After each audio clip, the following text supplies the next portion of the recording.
Hello বন্ধুরা, আমরা এখন আছি লন্ডনে। লন্ডনের আইকনিক টাওয়ার ব্রিজের টপে উঠেছি আমরা, এবং টপ থেকে নিচও দেখছো। এবার আমরা দেখাবো এখানে যে গ্লাস, মানে গ্লাস রোড, এই যে এটা হলো গ্লাস। তলায় দেখো গাড়ি যাচ্ছে, সব কিছু। হ্যাঁ, এটা গ্লাস ব্রিজ উপরে করা হয়েছে। আমরা এবার আমি ক্যামেরাটা ওকে দিলাম সুপিকে, ও তুলছে, আমি দাঁড়িয়েছি।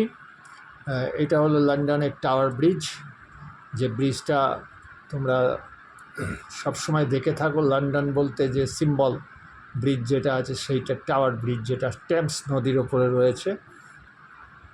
খুবই সুন্দর, অনেক লোহার স্টিল রং করে তাকে বানানো হয়েছে। এত সুন্দর আইকনিক জিনিস একটা, এটা আমরা দেখতে পেলাম, আমাদের সৌভাগ্য হলো।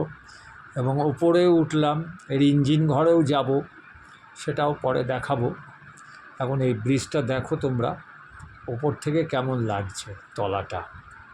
তলা দিয়ে গাড়ি যাচ্ছে, নদী, কত সুন্দর। এই ব্রিজটা হলো টাওয়ার ব্রিজ, লন্ডনের একটা আইকনিক ব্রিজ। দেখতে দেখতে দেখতে দেখতে আমরা লন্ডনে এসে পৌঁছে গেছি, এবং 4 দিন লন্ডনে ঘুরবো। উঠেছি আমরা সেন্ট অ্যালবান্স, আমার দিদির বাড়ি। 4 দিন লন্ডনে আসবো। লন্ডন পাস কাটা আছে, যত খুশি দেখো, ডেলি যটা খুশি দেখতে পারো। চেষ্টা করছি, দেখা যাক কতগুলো দেখতে পারি। ঠিক আছে, তাহলে আজকের মতন এই অবধি। লাইক করে দিও, হ্যাঁ।